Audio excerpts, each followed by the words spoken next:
디모데전서 3장 14절과 15절 2절 말씀입니다. 디모데전서 3장 14절 15절 신약성경 339쪽입니다.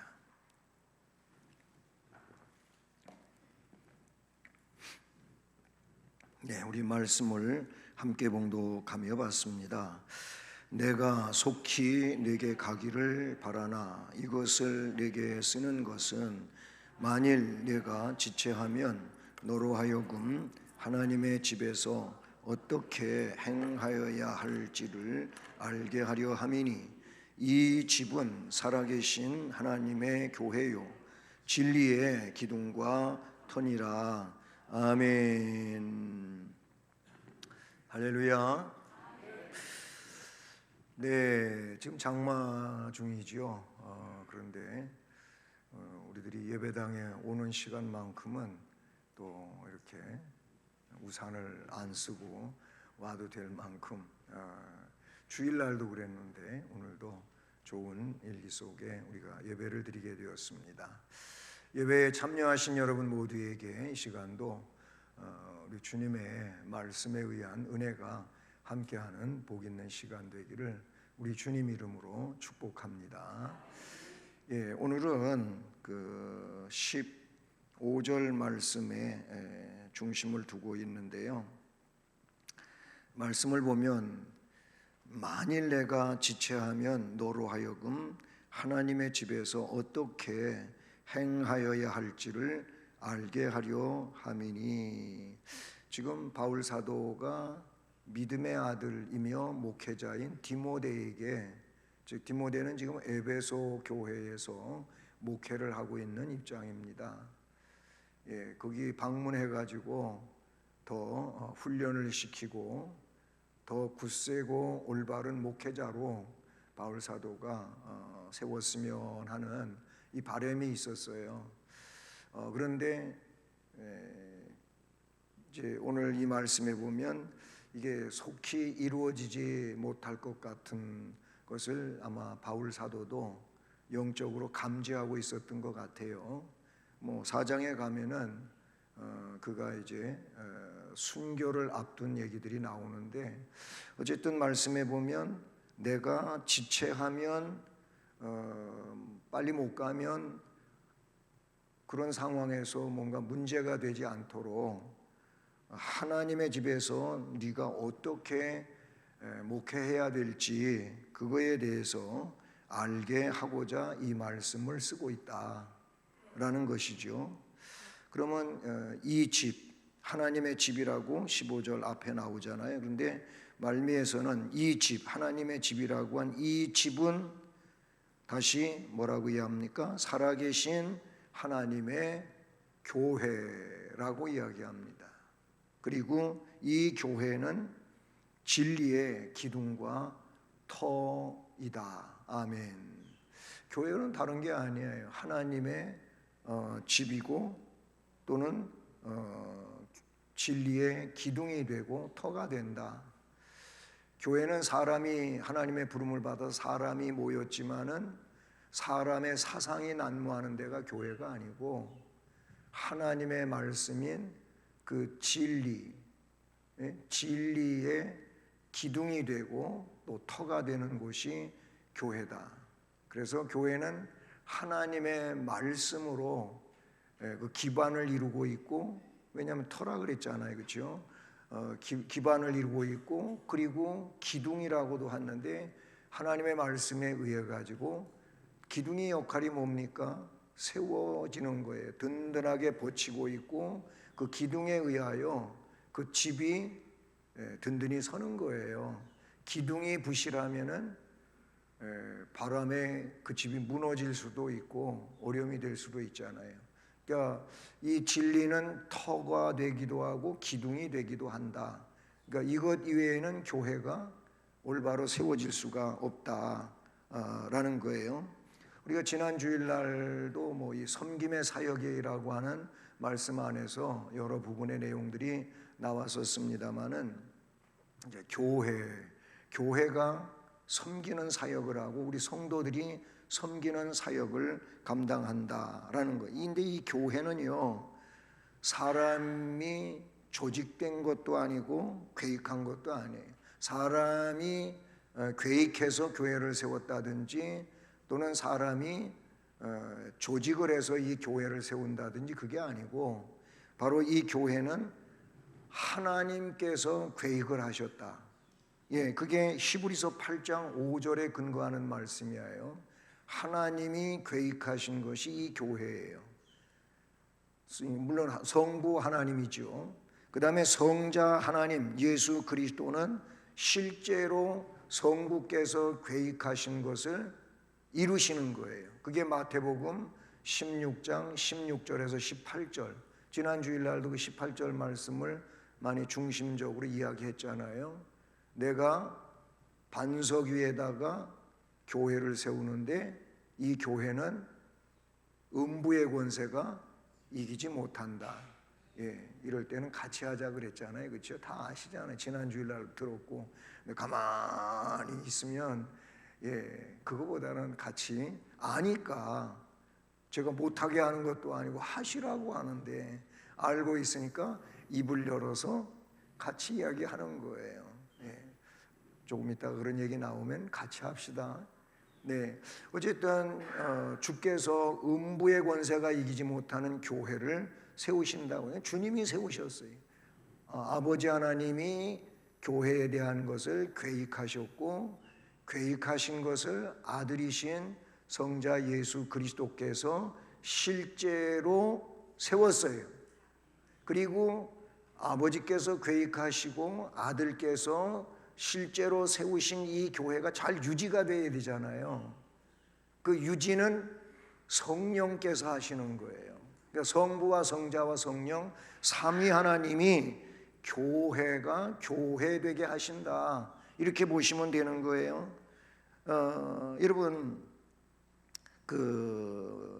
고린도전서 3장 16절로 17절에 보면은 교회는 누가 거하시는 곳이냐면 성령께서 거하신다고 나와요. 성령이 거하시는 전이 교회이고, 이런 부름받아서 함께 모인 공동체만이 그런 게 아니고, 예수님이 구세주라고 고백한 그 사람들 이 마음 속에도 성령이 오셔서, 우리가 그걸 내주하신다 그랬잖아요. 내 안에 계시는 거예요, 성령이.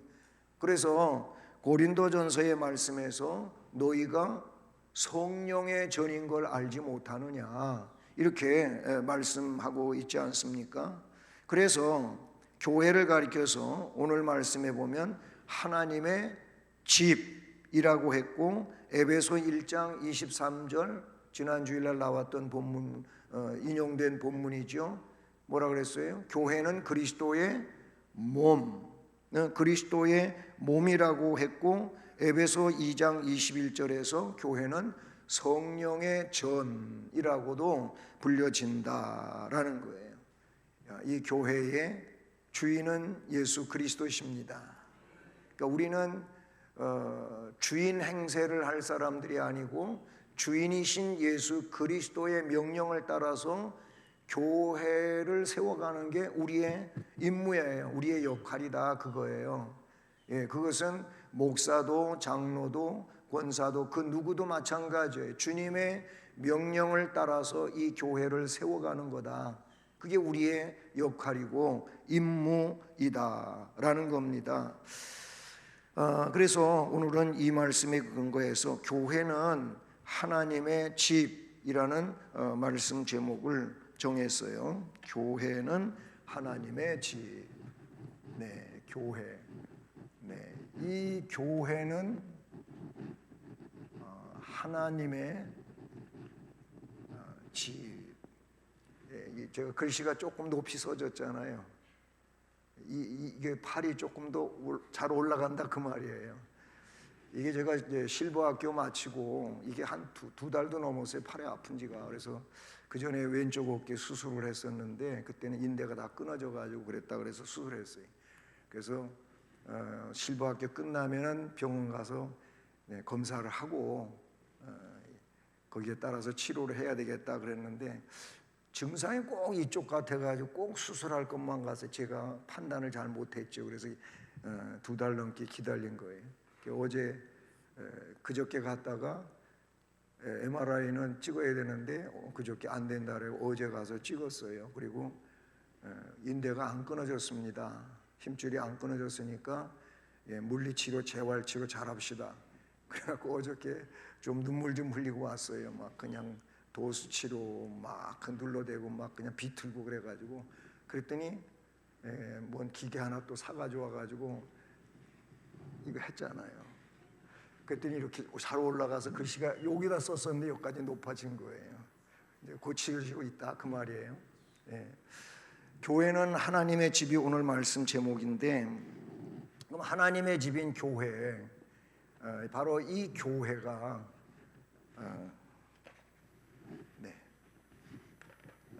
교회의 사명이 있는 거예요. 사명. 그러면 주께서 교회를 세우셨다. 하나님이 세우려고 계획하셨고, 아버지 하나님이, 아들 하나님이 실제로 그 교회를 반석 위에다가 세워서 음부의 권세가 이기지 못하는 교회가 되는 거예요.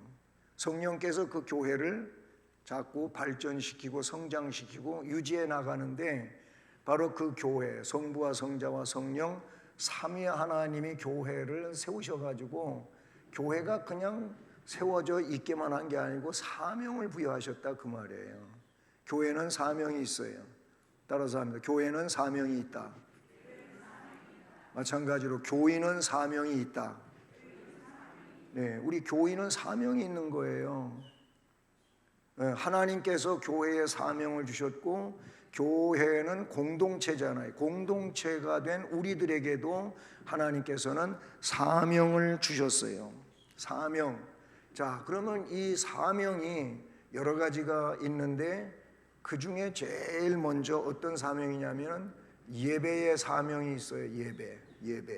예배의 사명이 있다. 오늘 우리가 수요 예배 드리러 오셨잖아요. 저는 수요 예배 오시는 분들이 너무 이뻐요. 그러면 좀 씩 웃어주세요. 진짜로 이렇게 예배, 수요일 날 예배, 물론 직장 가서 못 오시니까 어려움이고 어쩔 수 없겠지만은 이렇게 오전에 오시잖아요. 뭐 일하시다가 오시는 분도 있고 또 많은 어른들이 오시는데, 저녁에 일 때문에 출근하시는 분이 저녁에 또 오시는 분들이 한 30여 명 이렇게 모이잖아요. 평균적으로 모여요. 근데 그분들이 저는 정말 이쁘다 그 말이에요. 다 이렇게 이뻐요. 예배 잘 드리는 분이 그렇게 이쁠 수가 없어. 이 말은 반대로 생각해봐도 돼요. 거기까지 내가 얘기 안 하겠어요. 예배 잘 안 드리면 뭐 어쩌다, 그건 여러분 생각하면 그건 저만 그런 게 아니고 목양 양무리를 치는 저만 그런 게 아니고 저보다도 우리 주님이, 우리 하나님께서 예배 잘 드리는 사람을 그 다음에 하세요. 이뻐하신다. 귀여워하신다. 그런 거예요. 예배 잘 드리는 사람처럼 하나님이 이뻐하시는 사람들이 없어요. 여기서 예배를 잘 드린다고 하는 건 뭐냐면은 뒤에 나오겠지만은 바른 예배를 말하는 거예요. 바른 예배. 예배 와 있어도 바른 예배를 안 드리면은 의미가 없는 거예요.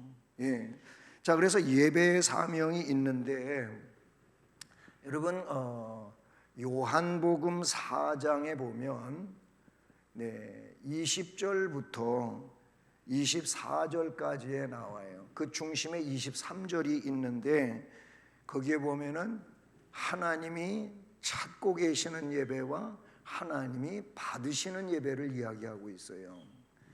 바로 이 본문인데, 그 예배가 어떤 예배입니까? 우리가 기도할 때도 써먹고 잘 쓰는 거예요. 뭐라고요? 영과 진리로 예배를 하라는 거예요.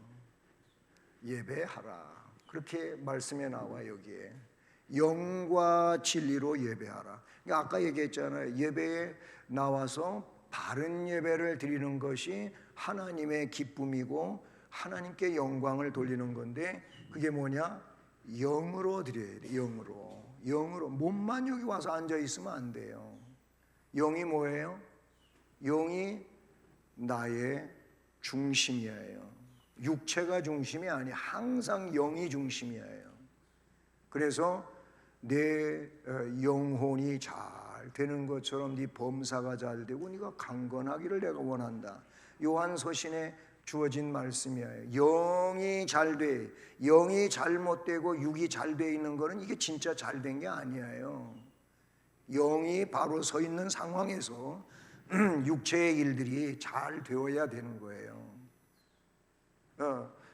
영으로 예배하고 진리로 예배하는데 진리가 뭐겠어요? 진리가 주님 자신이고 동시에 진리가 뭐예요? 말씀이에요. 말씀이 진리예요. 말씀 이외에 진리는 없어요. 뭐 사람들은 이것도 진리고 저것도 진리고 모든 게 진리같이 그렇게 생각되어지지만은 말씀이에요. 이 진리는 말씀. 하나님의 말씀이 진리라고 그렇게 되어 있지요. 여러분 로마서 12장 1절이죠. 12장 1절 말씀 거기에도 내가 자비하심으로 너희를 권하는데 하면서 무슨 말씀을 하고 있습니까? 너희 몸을, 그래서 거기는 너희 몸을 하나님이 기뻐하시는 거룩한 산 제물로 드려라. 우리의 몸이 거룩한 산 제물 되려면은 어떻게 해야 되겠어요? 깨끗해야 되는데 몸을 목욕을 해서 깨끗했다고 하는 이런 의미가 아니에요. 물론 그것도 깨끗함에 속하겠지만은 내 영이 하나님 앞에 올바로 가는 사람이 그 몸이 깨끗한 거예요. 그렇잖아요. 몸 따로 영 따로 이거는 없는 거예요. 왜냐하면 내 영혼과 내 몸은 일체가 되어 있는 거거든요. 일체가 되어 있는 거예요. 근데 거기 보면 너희 몸을 하나님이 기뻐하시는 거룩한 산 제물로 드리라 그랬고, 이는 이런 것이 너희가 드릴 영적인 예배다. 거기 이렇게 나와요. 영적인 예배가 뭐라고요? 너희 몸이 거룩한 산 제물이 되는 거예요. 이 거룩한 산 제물, 여기서 영적인 예배가 나오고 있어요. 영적인 예배. 이 예배를 하나님이 어떻게 하라고요? 기뻐 받으시는 그런 예배라고 말씀해 주고 있다는 사실이에요. 그래서 로마서 12장 1절을 지나서 2절에 그렇게 하려면 너희들은 이 세대를 본받으면 안 된다. 자꾸 우리의 육체는 시대 상황을 따라가기를 원해요. 시대에 맞게 그렇게 하기를 원해요. 그게 육체예요. 그런데 우리 영은 뭐예요? 세대를 본받으면 안 되는 거예요. 시대는 그렇게 변질되고 타락이 되어 가지만 우리들은 뭐예요? 영적인 예배를 드릴 이 우리 몸을 거룩한 산 제물로 드리기 위해서는 시대에 물들어가면 안 된다 그예요. 그 시대를 본받으면 안 되고 그 시대 속에서 변화가 일어나야 되는 거예요. 우리는 항상 거룩한 변화를 일으켜 가야 되는, 그래서 하나님이 기뻐하시고 선하시고 이런 뜻을 분별해야 된단 말이죠. 그 분별을 가지고 살아가는 사람이 영적인 예배를 드릴 수 있는 이런 사람이 된다, 그런 얘기죠. 좀 우스꽝스럽지만은 이런 얘기가 한 토막이 있어서 적어왔어요. 부부가 예수를 믿는 가정인데 물론 자녀들도 예수 믿겠죠.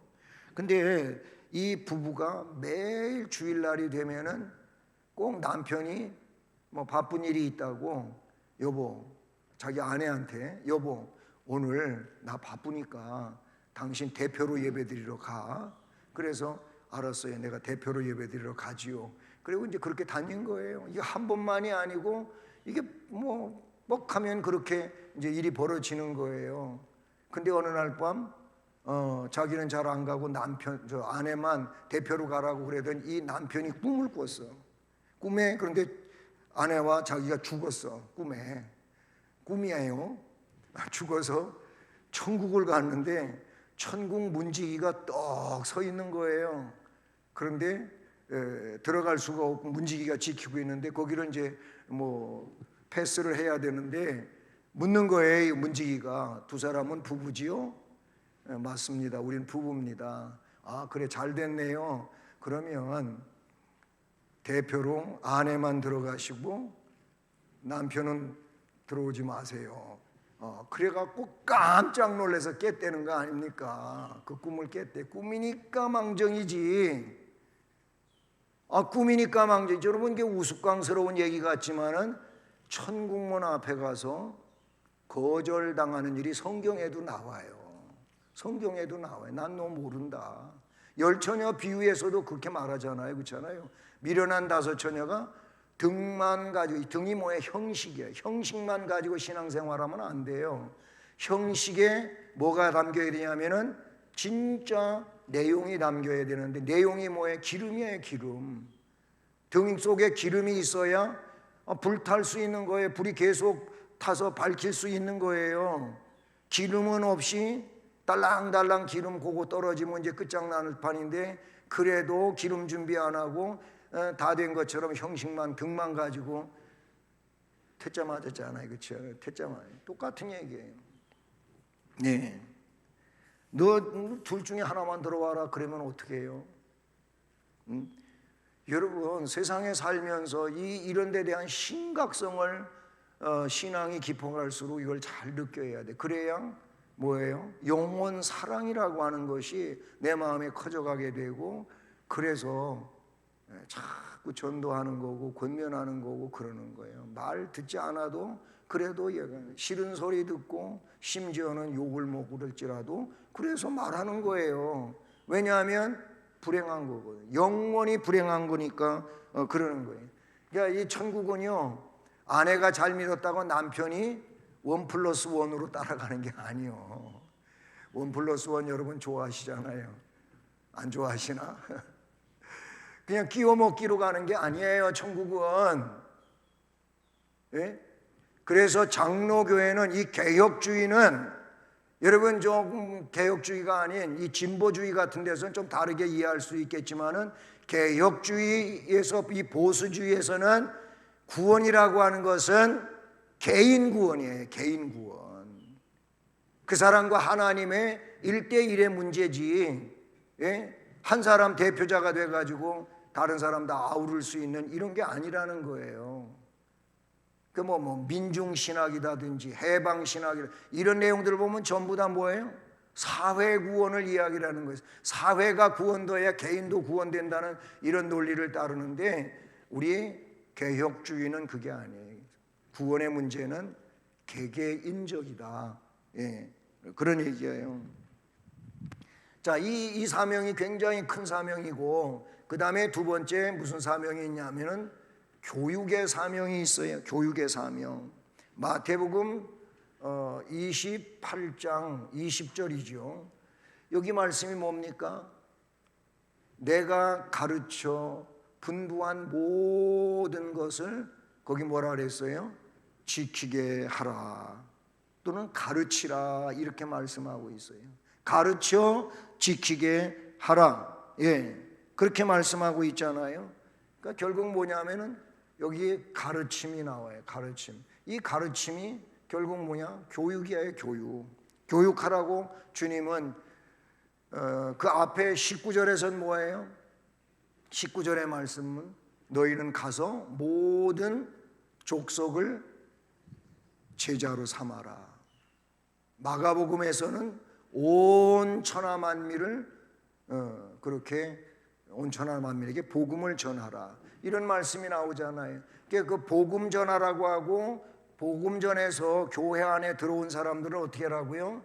가르치라는 거예요. 교육을 시키라는 거예요. 무슨 교육이겠어요? 무슨 교육을 시켜야 되냐, 그런 얘기예요. 예, 그것은 조직신학으로 이야기한다면은 7가지의 내용이 나오지요. 예, 조직신학. 예, 이 조직신학적인 면에서 보게 되면 7가지가 나오는데, 그 7가지가 먼저는 신론이에요. 신론.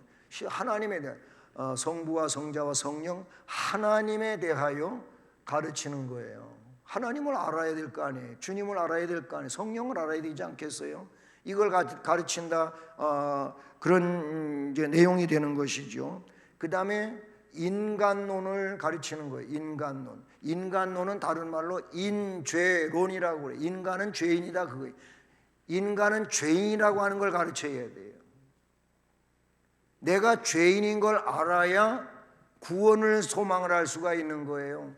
그래서 구원은 뭘로 되어지냐면은 기독론을 가르치는 거예요. 기독론. 기독론이 뭐냐면 예수 그리스도예요. 예수 그리스도가 구원자라는 거예요.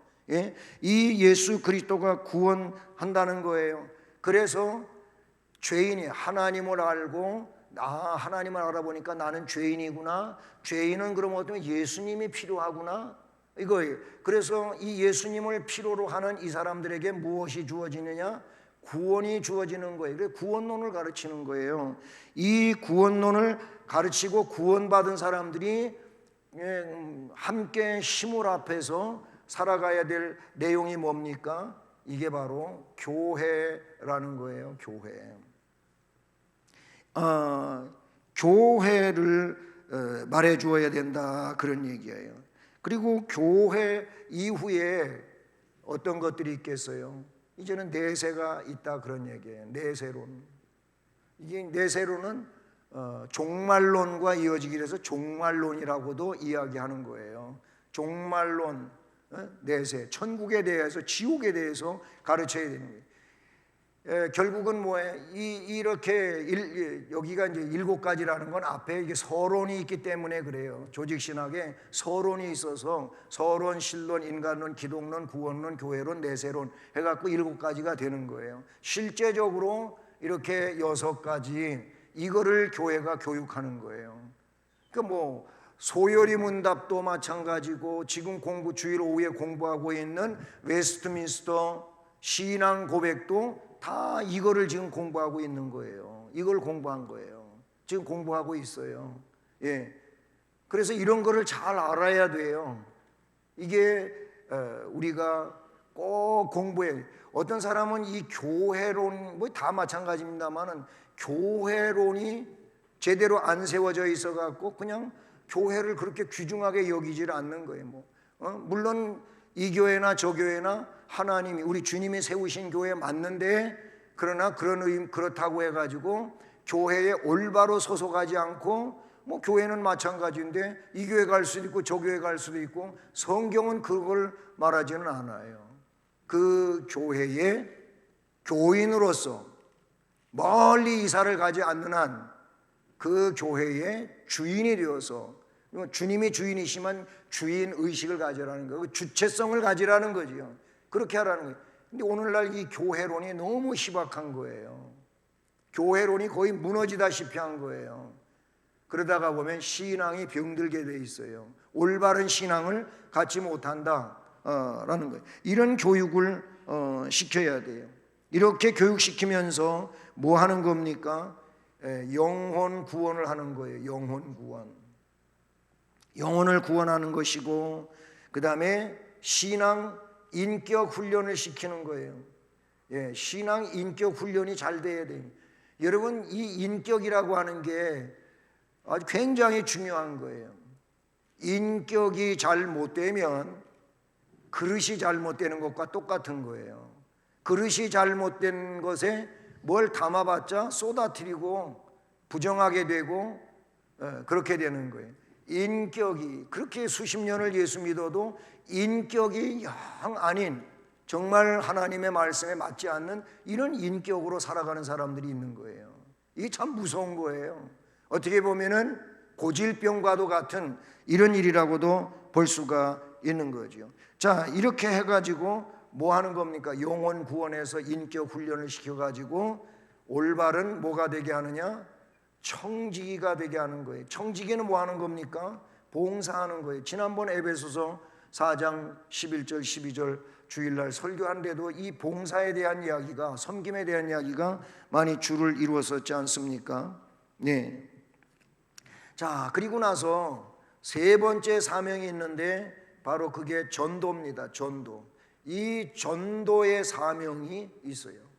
예배 잘 드리고 교육 잘 받아서 뭐 하느냐? 전도해야 돼. 전도. 이거는 뭐예요? 마태복음 아까 여기 20절이지만 19절에서 뭐라 그랬어요? 주님은 너희는 가서 모든 민족을 제자로 삼아 아버지와 아들과 성령의 이름으로 세례를 베풀고 세례 주라 그랬어요. 그러니까 결국 전도해서 세례를 준다고 한 데까지는 이 사람이 올바른 신앙인이 됐다는 거예요. 왜냐하면 고백을 그렇게 했기 때문에 세례를 주기 때문에 그런 것이죠. 예. 하나님은 잃어버린 아담을 찾아가셨어요. 우리 주님은 잃어버린 탕자를 비유하셨어요. 예? 돌아오라고 하는 그 비유를 하셨어요. 우리는 잃은 양을 찾듯 잃은 드라크마를 찾듯 우리는 잃어버려진 영혼들을, 내가 잃어버린 건 아니지만 주님께 돌아와야 할 이 영혼들이 아직 안 돌아오고 있다면 이 사람들은 어떻게, 우리가 그거는 잘 알 수 없으니까 누구나 대상이 되는 거예요. 그들을 어떻게 복음을 전해서 어떻게 강권해서 주님의 집으로 데리고 오는 일을 우리들이 해야 된다. 예, 그런 얘기가 있어요. 전도학에서. 전도는 누가 제일로 잘하느냐? 누가 제일로 잘할 것 같아요? 전도는 초신자가 제일로 잘한다. 전도는 초신자가 제일로 잘한다. 예, 오래 묵은 닭은 알을 못 낳는데 이게 참 굉장히 역설적인 얘기인데요. 초신자들은요, 자기가 은혜 받고 그리고 얼마 전까지만 해도 어떻게 해요? 그냥 그 사람들하고 함께 재미있게 놀았었어요. 야, 그런데 내가 교회 가보니까 정말 거기가 유토피아더라. 예, 거기가 정말 신락원이더라. 예, 예, 그런 얘기를 자기가 경험을 했잖아요. 그러니까 그 친구들한테 야, 같이 교회 가자 하고 잘 끌고 온다는 거예요. 요즘엔 그것도 어려워진 시대가 되었지만은 그래도 잘해요. 근데 이상하게 오래오래 신앙생활한 사람일수록 전도를 못하는 거죠. 전도를 못하는 거예요. 어쨌든 주님은 모든 민족을 제자로 삼아라, 땅 끝까지 가서 복음을 전해라, 이런 얘기를 말씀하셨다고 하는 사실을 우리는 성경에서 볼 수가 있죠.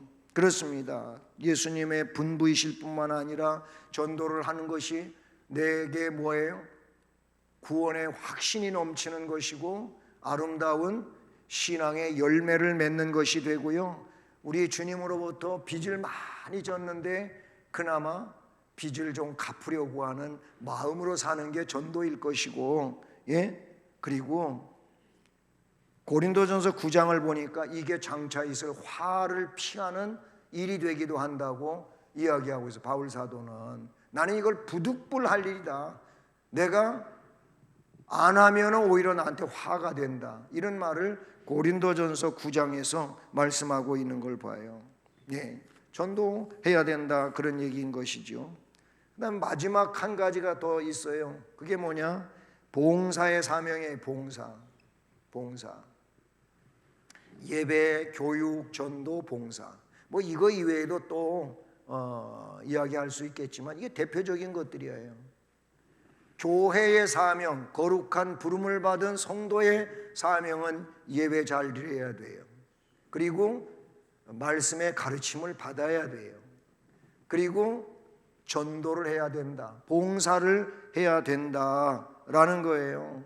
바울 사도는 빌립보서 2장 17절에서 내가 나를 전제로 드릴지라도 나는 기뻐하고 너희 무리와 함께 기뻐한다.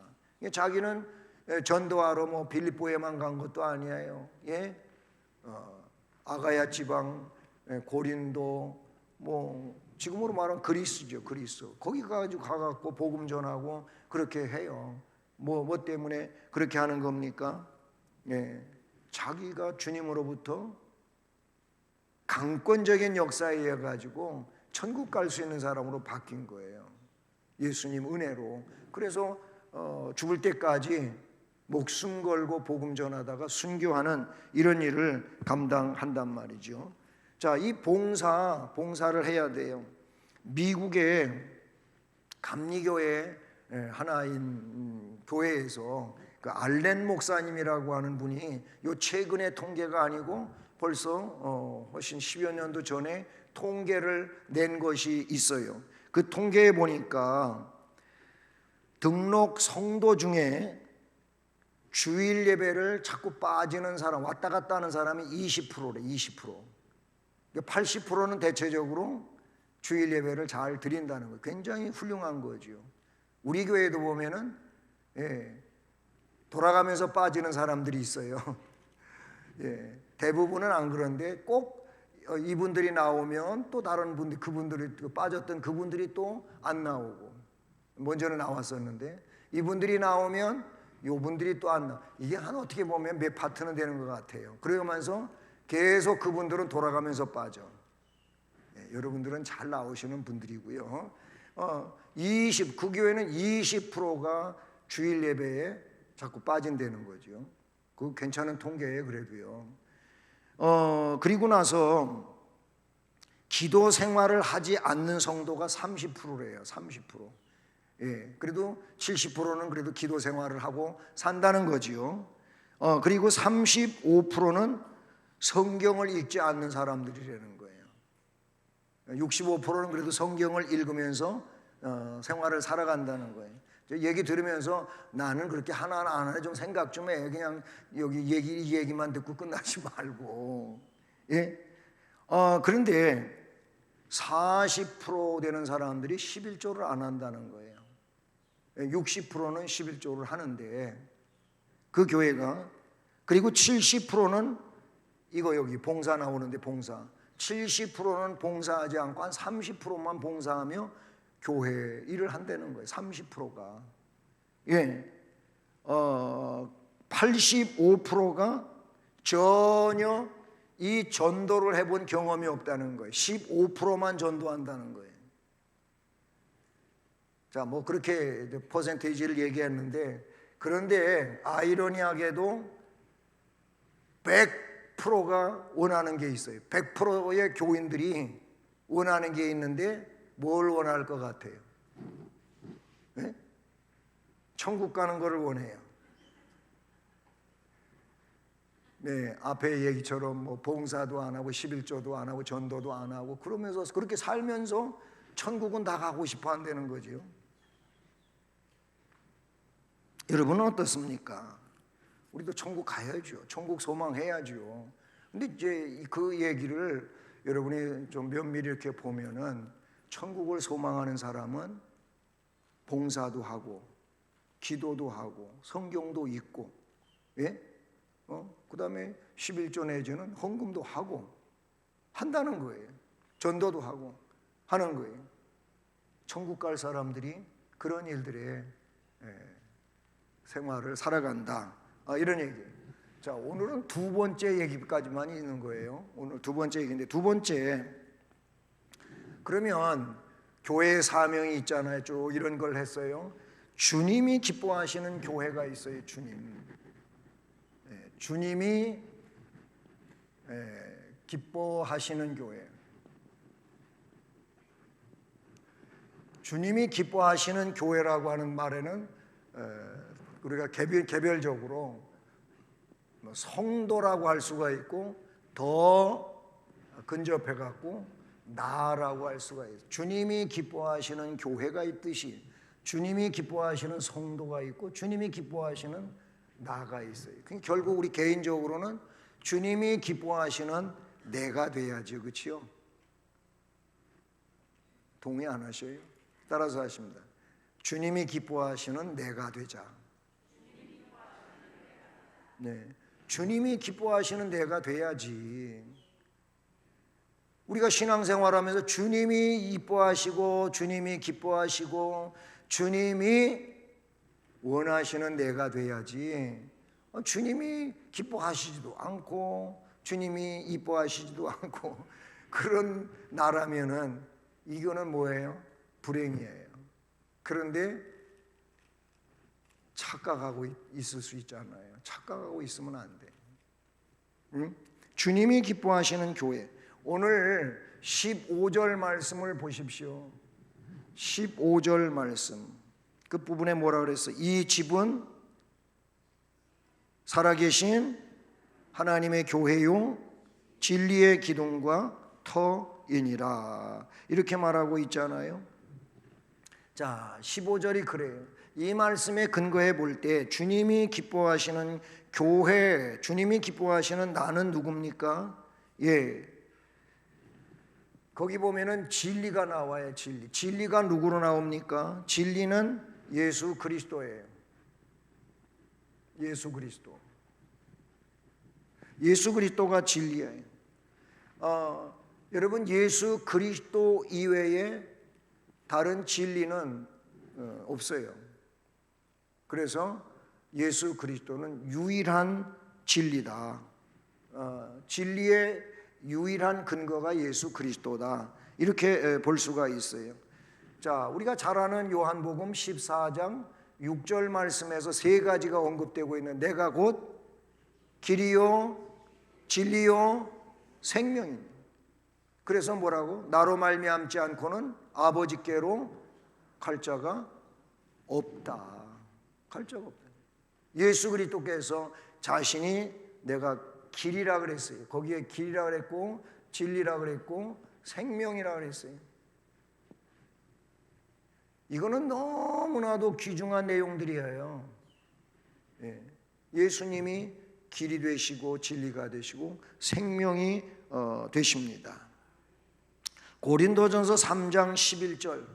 네, 고전 3장 11절. 여기 보면 이 닦아둔 것 외에 능히 다른 터를 닦아둘 자가 없으니 이 터는 거기 터에 대해서 나오는데 예수 그리스도라고 나와요.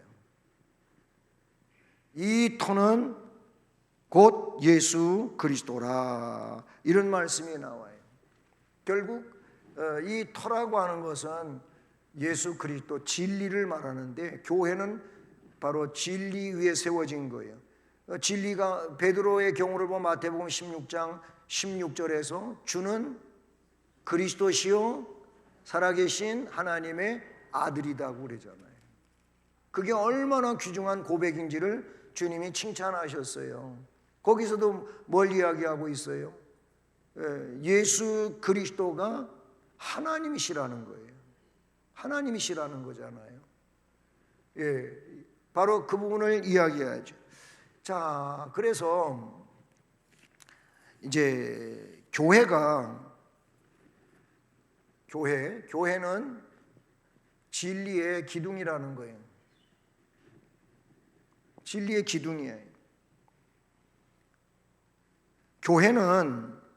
교회사를 보게 되면 교회는 어떤 시대마다 박해를 받지 않은 시대가 없어요. 교회는. 로마 시대는 더더욱 그랬죠. 초대교회죠. 초대교회 네로 박해를 중심으로 도미시안 박해까지 쫙 엄청난 박해를 교인들이 당하다가 콘스탄틴 대제에 의해서 AD 313년 콘스탄티노플에서 밀란 칙령이라고 하는 것을 발표해요. 누가? 콘스탄틴 대제가. 근데 그 밀란 칙령이 뭐냐면은 기독교를 국교로 인정한다를 선포하는 거예요. AD 313년에 결국은 로마에 의하여 박해에 많은 사람들이 순교자가 되고 그렇게 됐는데 결국은 로마가 기독교화되는 거예요. 지금의 이탈리아잖아요.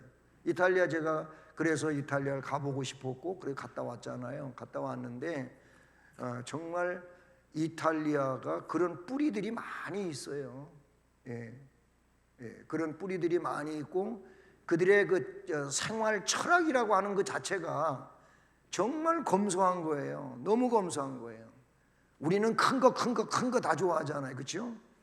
나는 이탈리아 가서 제일로 어려웠던 것 중에 하나가 샤워실이에요.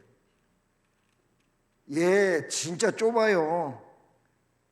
사각형 여기 가나 저기 가나 아주 좋은 호텔에도 가도 똑같아. 그거는 샤워실은 유리로다가 요만하게 만들어 놔 가지고 이래려면은 이게 저기 가서 닿고 이게 여기가 다. 그러니 저 뒤에 앉아 보신 저렇게 큰 분이 들어가면은 큰일 날 거야.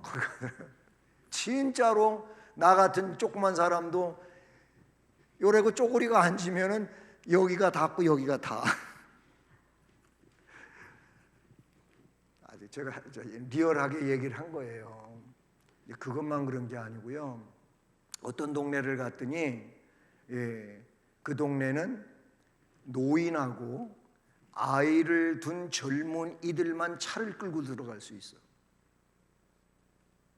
젊은 사람들 있잖아요. 아이도 없고 이런 젊은 사람들은 동네 밖에다가 차를 주차장에 세워놓고 그리고 그 마을에 들어가요. 걸어서 들어가야 돼. 왜? 안전을 위해서 그런다는 거예요. 그거는 슬로우 시티야. 거긴 슬로우 시티라고 그래요. 막 급한 게 없어요. 그냥 거기는 그렇게 살아요. 그리고 대체적으로 큰 도시는 안 그렇지만 이런 시골에 가보면 전부 마을은 어디에 가 있냐면 산 꼭대기가 있어. 마을들이 다 산 능선에 가 있어요. 산 능선에. 왜 그렇겠냐? 그 이유가 이런 거예요. 밑에 좋은 땅에다가 집 짓고 그러면 농사질 땅이 없어진다는 거예요. 거기는 다 농사 짓고 농사하기 어려운 산 위에다가 집을 짓는 거예요. 여러분, 저는 이 얘기를 들을 때 그 좀 충격적이었어요. 힘들어도 그렇게 사는 거예요. 왜? 이탈리아는 자급자족하는 나라예요. 뭐 농수산물이고 모든 게 다 자기들 알아서 스스로 해결을 해요. 그리고 핵가족이 없어요. 거기는 지금도. 그래서 함께 살아요. 함께. 그래갖고 집들이 보통 몇백 년 된 집에서 살아요. 우리는 뭐 집 몇십 년 되면 다 부셔지고 다시 져야 되잖아요.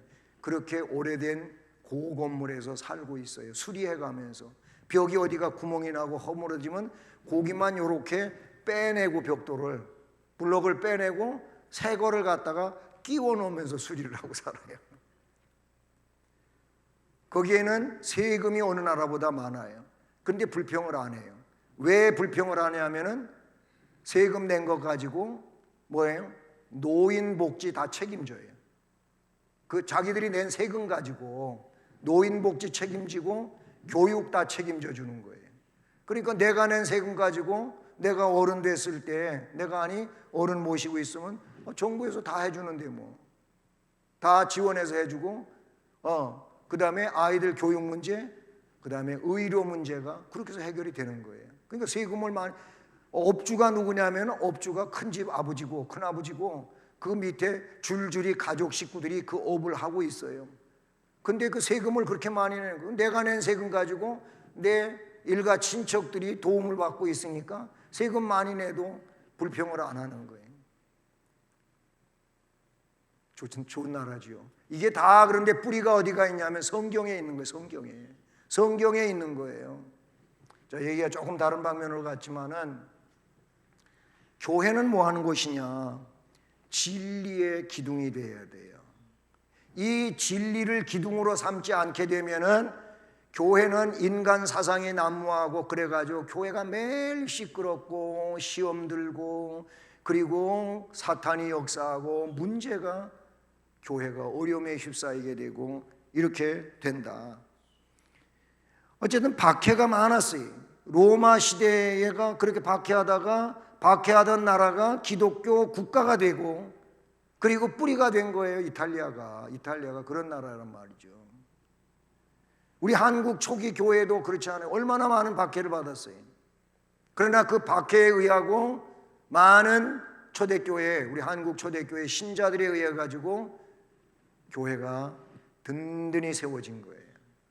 오늘 한국 교회가 그래서 그 인구 비율로 볼 때 세계에서 놀라운 성장과 발전을 가져온 한국 교회다 이렇게 보시면 되는 거예요. 근데 오늘날 이제 막 코로나도 거치고 교회가 여러 가지 어려움에 봉착해 있습니다만은 중요한 건 뭐겠습니까? 이 시대 가운데서도 교회는 진리의 기둥이 있어야 된다. 진리의 기둥이 있어야 된다. 라는 거예요. 그리고 마지막으로 교회는 뭐예요? 진리의 터. 진리의 터가 중요한 거예요. 이미 앞에서 말씀을 드린 내용인데, 진리의 참다운 기초는 유형 교회에 있는 것이 아니고 성전된 성도들에게 있는 거예요. 성도들이 뭐예요? 성도 한 사람 한 사람이 진리의 터인 거예요. 누구? 마태복음 16장 16절 말씀처럼 주님은 그리스도시고 살아계신 하나님의 아들이라고 고백하는 이 참 고백이 뭐가 돼요? 터가 되는 거예요. 터가 된다 그 말이에요.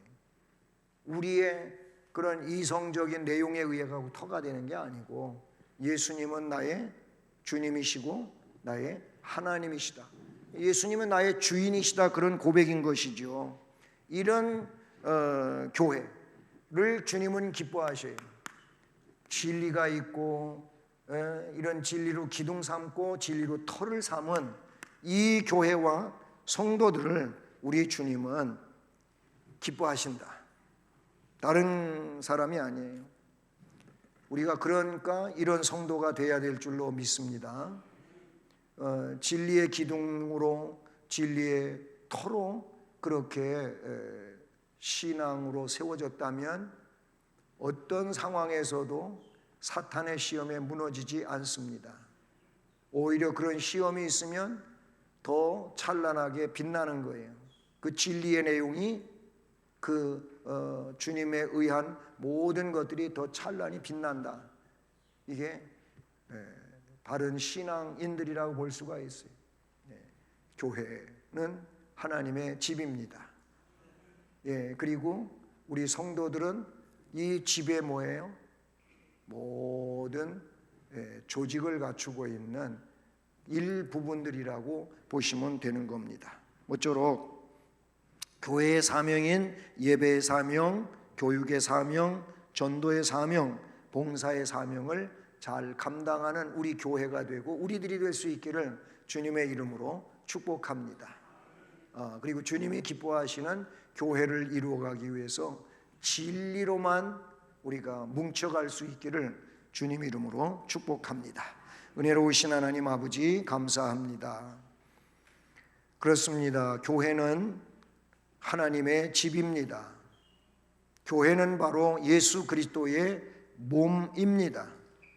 우리 공동체는 바로 예수 그리스도의 몸에 붙어 있는 하나님의 집인 이 교회의 지체로서의 구성들이 되었습니다. 그러므로 수원 성심교회를 이루어가기 위해서 주님이 우리를 불러주셨고, 부름받은 우리들은 오늘 말씀처럼 이런 귀한 역사를 감당하는 자들 되게 하시고 사명을 이룰 수 있도록 도우시고 주님 기뻐하시는 일을 위해서 영적으로 분발해가는 우리 모두가 되게 하시고, 이런 이들에게 복을 주시는 하나님, 그래서 우리가 복받는 귀한 신자들 되게 하옵소서. 예수 그리스도의 이름으로 기도드립니다. 아멘.